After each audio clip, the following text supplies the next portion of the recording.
أعزائي المشاهدين، السلام عليكم ورحمة الله وبركاته. تأسست جامعة الخليج العربي في العام 1980 وهي على اسمها الخليج العربي.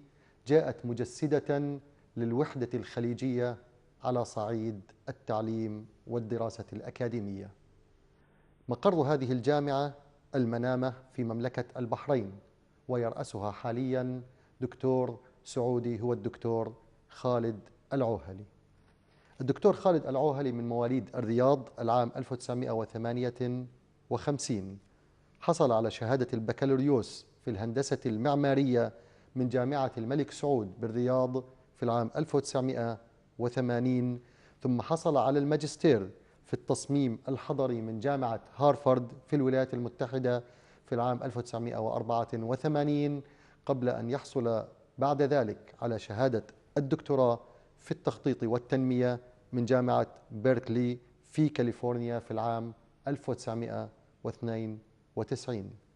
شغل العديد من المناصب العلمية والأكاديمية والإدارية الرفيعة في المملكة العربية السعودية، ومثلها رأس العشرات من فرق العمل الاستراتيجية والاستشارية في مجالات تخصصه، قبل أن يتولى موقعه الحالي في العام 2009 رئيساً لجامعة الخليج العربي.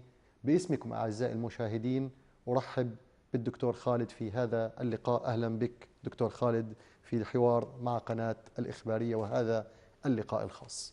حياك الله أخي أشرف، ومرحبا بك وبقناة الإخبارية، وحيا أيضا المشاهدين الكرام. حياكم الله. حياك الله دكتور خالد. جامعة الخليج العربي لمن لا يعرفها من المشاهدين والجمهور، ماذا يمكن أن نعرفها في جملة مختصرة؟ جامعة الخليج العربي، بسم الله الرحمن الرحيم. جامعة الخليج العربي أسست برؤية كريمة من أصحاب الجلالة والسمو قادة دول الخليج العربي، وأقرت من قبل وزراء التعليم العالي أو وزراء المعارف في هذاك الوقت عام 1979. وفي عام 1980 صدر مرسوم أميري من حضرة صاحب السمو الأمير عيسى الخليفة أمير البحرين في ذلك الوقت، وتأسست في 1980، وهي جامعة مؤسسة علمية إقليمية غير سياسية لخدمة مجتمع ومواطني دول الخليج العربي. أسست لثلاث أهداف رئيسية: لتكوين مظلة يتعلم فيها أبناء الخليج العربي تحت مظلة واحدة، وللعناية بالتخصصات النادرة والفريدة التي تحتاج إليها دول الخليج، ولمعالجة ومدارسة القضايا الاستراتيجية في دول الخليج العربي، مثل قضايا الطاقة وقضايا المياه وقضايا المناخ وقضايا أخرى تحتاج إليها دول الخليج العربي. نعم. دكتور خالد، ألقيتم كلمة ترحيبية بالمقبولين الجدد للعام الدراسي 2013. أستعير الآن جملة يعني كانت في ضمن خطابك، واسمح لي أن أقرأها نصا. قلت: الجامعة مؤسسة خليجية مشتركة تحظى بدعم القادة، وبناء المواطنة الخليجية أولويتنا. حدثني دكتور خالد عن أبرز ملامح هذا الدعم الخليجي للجامعة والخطوات العملية لترجمة الوحدة الخليجية من خلال بناء المواطنة اللي تفضلت فيها في كلمتك. الحمد لله، الجامعة تحظى بدعم دائم ومستمر من قادة دول الخليج العربي، ومن أيضا من وزراء التعليم العالي في دول الخليج العربي. الجامعة والحمد لله تتلقى دعم في عدة أشكال.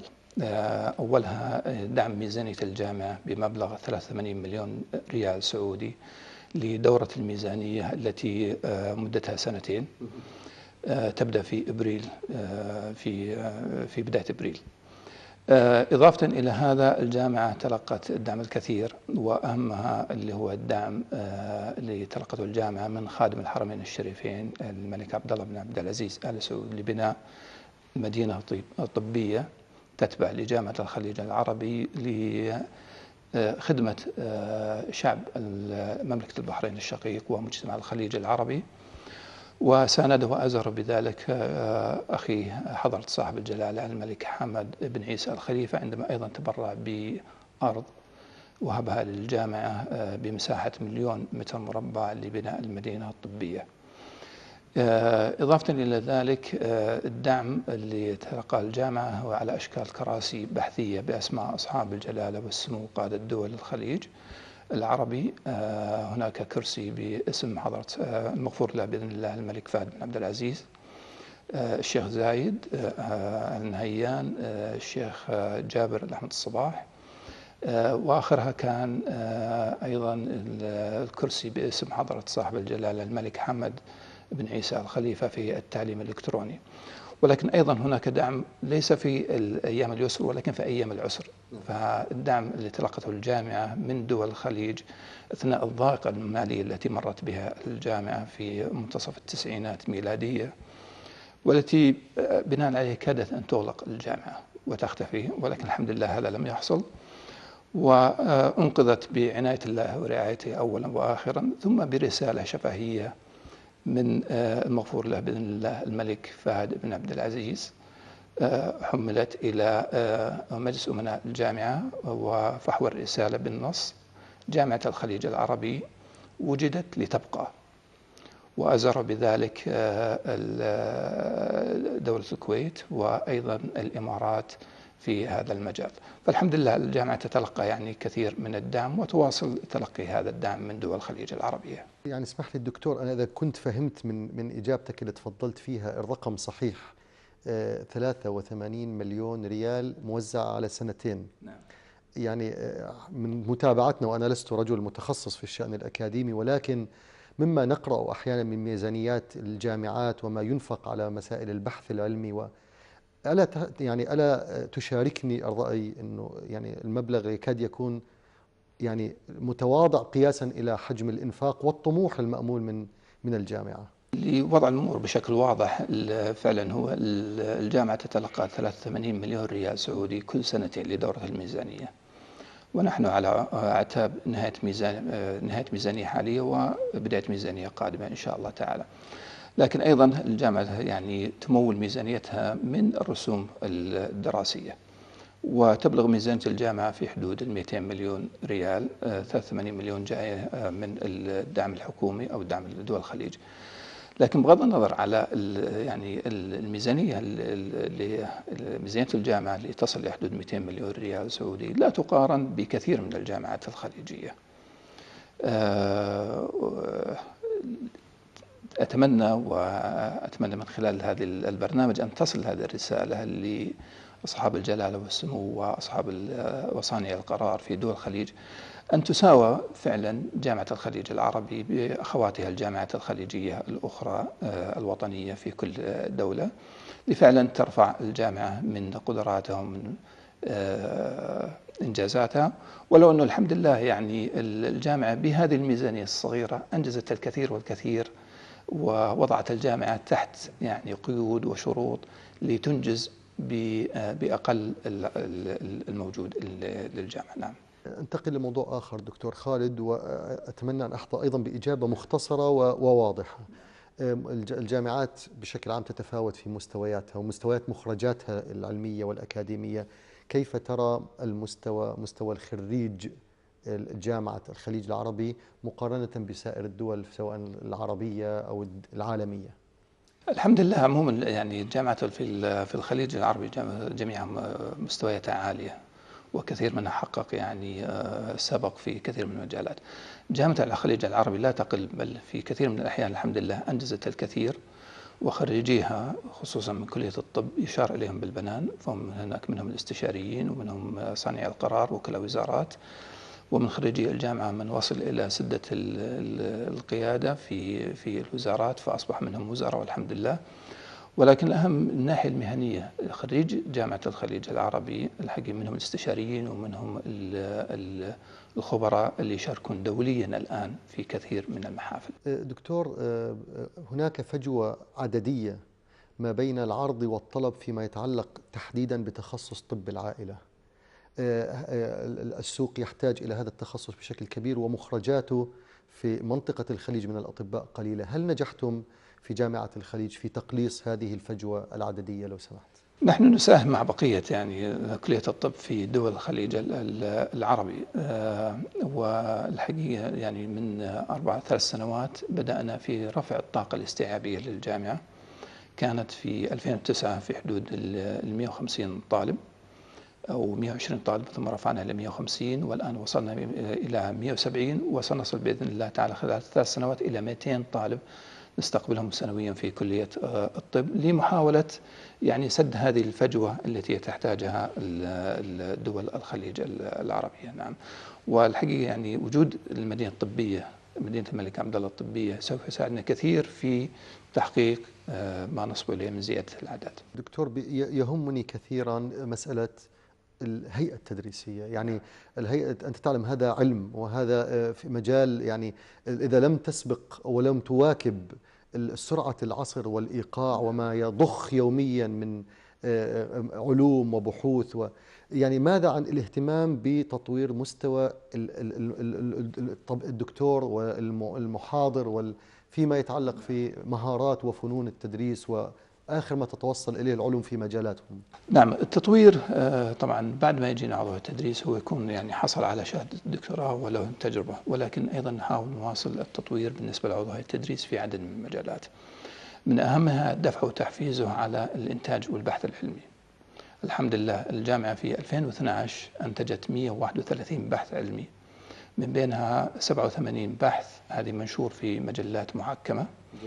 فهذا جزء من إنجازات الجامعة في البحث العلمي. وأيضا ندفع بهم للمشاركة في المحافل الدولية بإرسالهم لمؤتمرات وندوات علمية للمشاركة أيضا في دورات تدريبية، وندفع أيضا بهم للمشاركة في اللجان الدولية سواء لإعداد تقارير، والحمد لله يمكن يجينا وقت نتكلم فيها عن هذا الجانب في التعاون الدولي للجامعة بإذن الله. دكتور، احتفلتم الآن، تحتفلون بمرور ذكرى 10 سنوات على تأسيس مركز سمو الأميرة الجوهرة الإبراهيم للطب الجزيئي وعلوم الجينات والأمراض الوراثية. كيف تقيمون مساهمة هذا المركز على مستوى تطوير والتقدم في مجال علاج الأمراض وخاصة قضايا العدوى والأوبئة والمسائل اللي من هذا القبيل بعد هذه المسيرة الممتدة ل10 سنوات؟ بداية في هذه المناسبة تسمح لي أجدد الشكر لسمو الأميرة الجوهرة على تبرعها السخي لمركز الأميرة الجوهرة. المركز كلف في حدود 130 مليون ريال سعودي من حيث بناء والتجهيز، ويحتوي على 3 أجزاء رئيسية، اللي هو جزء اللي يتعلق بالخصوبة والأمراض الوراثية، والجزء الثاني يتعلق بالبحث العلمي، والجزء الأخير يتعلق بالفحوصات الطبية، وجميعها متكاملة في المركز. الحمد لله أنجز 70 بحث مهم جدا، وله براءتي اختراع الحمد لله في مجال الجينات. هذا الاختراع أو الاكتشاف بالأصح الجينات التي تربط المناعة بالأعصاب، فهذا يسجل في رصيد المركز.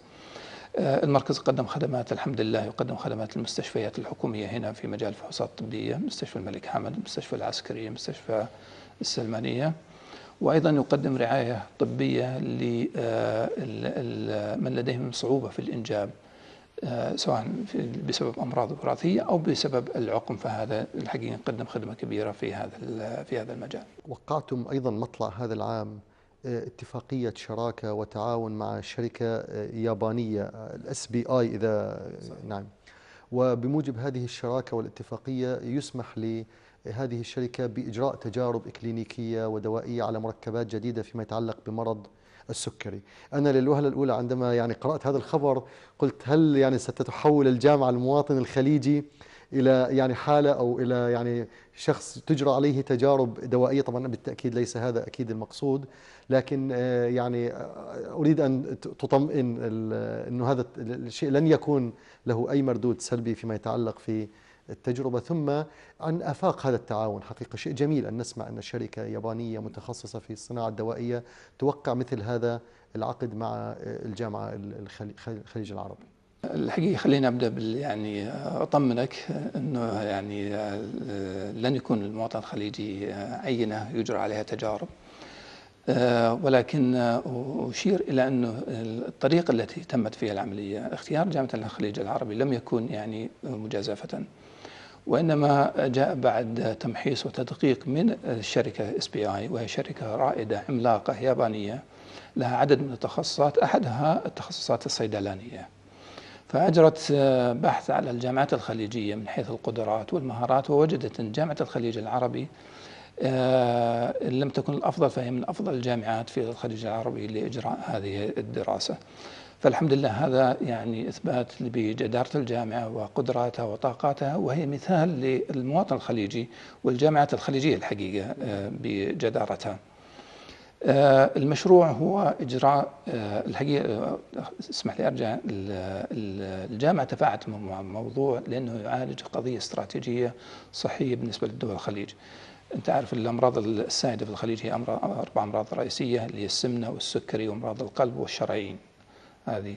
فالجامعة من منطلق أهدافها معالجة القضايا الاستراتيجية تفاعلت مع هذا المشروع، وأصبحت هي الجزء البحث العلمي أو الجزء العلمي الذي يقوم بالدراسة ضمن أخلاقيات المهنة بالنسبة لدول الخليج العربي. فإحنا لما نقوم بالتجارب على دواء معين أو مركب معين ومدى استجابة المواطن الخليجي، هذا ضمن قوانين ومعايير تحفظ حق المواطن ضمن أخلاقيات المعروفة والمتعاهد عليها مهنيا.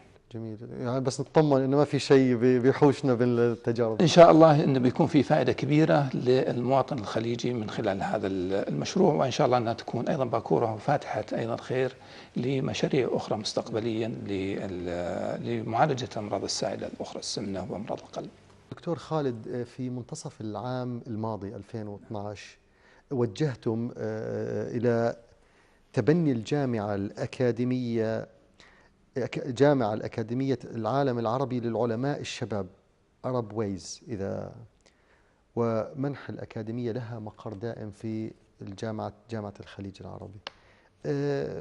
ما هي الأهمية العلمية لهذه الأكاديمية؟ أنا يعني نعرف أيضا بها، ولماذا حظيت بهذا الدلال من جامعة الخليج العربي؟ هذا الجزء الحقيقة التفاعل مع هذا الموضوع كان جزء من مبدأ التعاون الدولي ومستوى والعالمية والعولمة اللي تشهد العالم، تشهد الجامعة.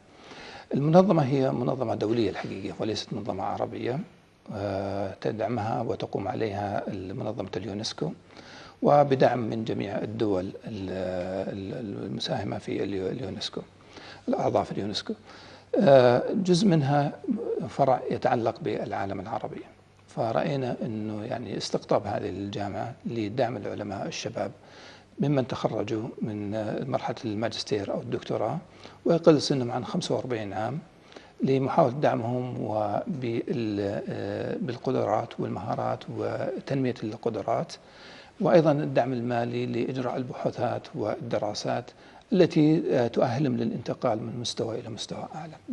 نعم. دكتور خالد، الدفعة الأولى من الطلبة اللي تخرجت من الجامعة كانت في العام 1986، ولغاية اليوم وصل تقريبا عدد الطلبة الخريجين من المملكة العربية السعودية 350 طبيبا وفق آخر إحصائية أنت بلغتني فيها قبل ما ندخل إلى هذا التصوير، من أصل 1627 طبيب.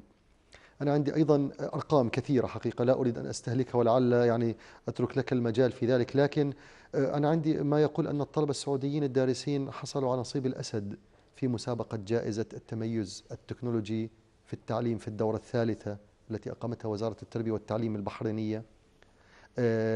أنت كمواطن سعودي قبل أن تكون دكتور ورئيس لهذه الجامعة، ما هو إحساسك؟ كيف تنظر إلى الطبيب أو الطالب السعودي في الطب وإلى هذه المخرجات فيما يتعلق بأبناء بلدك؟ كيف تقيم؟ الحمد لله المواطن السعودي، يعني أعطيك الإحصائيات، عدد الخريجين من الجامعة حتى الآن بلغ 2790 طالب، سواء من كلية الطب أو من كلية الدراسات العليا. السعوديين بلغوا منهم 600 طالب، وخريجي الطب 1625 طالب، تخرج منهم زي ما تفضلت 350 طالب من المملكة العربية السعودية. خريجي الجامعة وخريجي كلية الطب الحمد لله يعني فيهم تفوق، من بين التفوق اللي تفضلت فيه. وأيضا أشير إلى حفل التفوق الذي أقامته الملحقية السعودية احتفالا بالطلاب السعوديين المتفوقين. كان هناك في حدود 160 طالب سعودي كرمتهم الملحقية، في حدود 60% كان من جامعة الخليج العربي. فالحمد لله الطلاب السعوديين متفوقين في الجامعة ولهم إنجازات متعددة، وهم الحقيقة وأقرانهم من دول الخليج العربي جميعهم متفوقين الحمد لله يعني، ولهم إنجازات مشهودة. نعم. جميل. دكتور، حملتم أمانة ومسؤولية وثقة خادم الحرمين الشريفين بتولي مسألة الإشراف على مستشفى الملك عبد الله بن عبد العزيز. حقيقة الأمر ليس يعني بهذه السهولة، أن يعني لا شك أن هناك شيء من الإنجازات وكم من الثقة خولكم لكي تتولوا هذه المسؤولية. ما هي رؤيتكم؟ ماذا تنوون؟ ماذا تخططون لتعزيز هذه الثقة وللارتقاء بهذا الصرح الطبي الكبير الذي ستتولون الإشراف عليه؟ بداية أنا يعني أجدد أيضا الشكر باسم مسرة جامعة الخليج العربي لخادم الحرمين الشريفين على تبرع السخي لبناء المدينة الطبية تتبع جامعة الخليج العربي، وأيضا لأخيه حضرة صاحب الجلالة الملك حامد بن عيسى لتبرع بالأرض لبناء المدينة الطبية.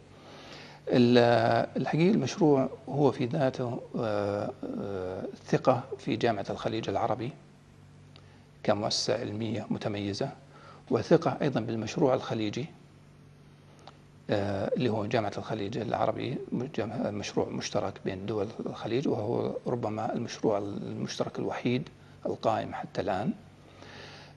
المشروع أيضا دعم لموضوع إنساني اللي هو موضوع الطب، ومسألة الطب واحتياجات يعني مهمة جدا بالنسبة لمجتمع الخليج العربي.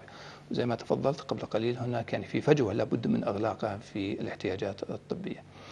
بالنسبة لنا هذه مسؤولية كبيرة جدا علينا، أنه فعلا يعني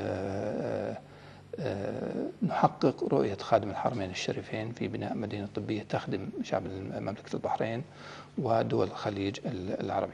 الحمد لله الجامعة قطعت مشوار طيب في إعداد الدراسات الأساسية لتحديد بالضبط احتياجات المدينة الطبية، سواء من حيث التخصصات، عدد الأسرة التي سيفصل على عددها في المرحلة الأولى ل 264 سرير، ثم الانتقال بمراحل التوسع إن شاء الله في المستقبل. ولكن نحن أيضا نسابق الزمن، فلم ننتظر حتى يتم انتهاء من تشييد المدينة الطبية لتجهيز الكادر الطبي، وإنما بدأنا بتجهيز مركز طبي جامعي قوامه 51 عيادة وغرفة عمليات، مختبرات متكاملة، ومنظومة من قسم الأشعة، و12 غرفة تنويم لعملية اليوم الواحد. هذا المركز الحمد لله قائم الآن ويشتغل ويعمل ويستقبل المرضى، ويعمل فيه أعضاء التدريس من الأطباء في كلية الطب بالجامعة، وأيضا يتدرب في كلية أبنائنا من كلية الطب في المركز الطبي. هذا المركز أنشئ ليكون النواة للجهاز الطبي، بحيث أنه بعد انتهاء من المدينة الطبية إن شاء الله تعالى قريبا، أنه فعلا الكادر الطبي يستطيع أنه ينتقل هناك بسهولة وتبدأ تعمل المدينة مباشرة، ولا ننتظر سنوات حتى نبني الكادر الطبي في المدينة الطبية. نعم. جميل.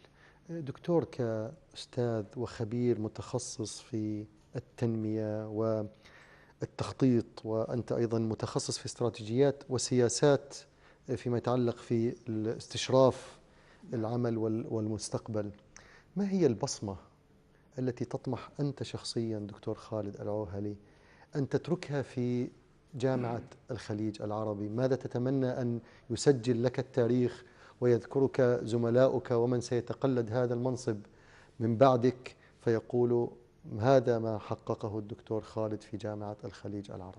الحقيقة نستمد دائما قوتنا من الله سبحانه وتعالى، ثم رؤيتنا نستمدها من قادتنا، قادة دول الخليج العربية، دول الخليج العربية.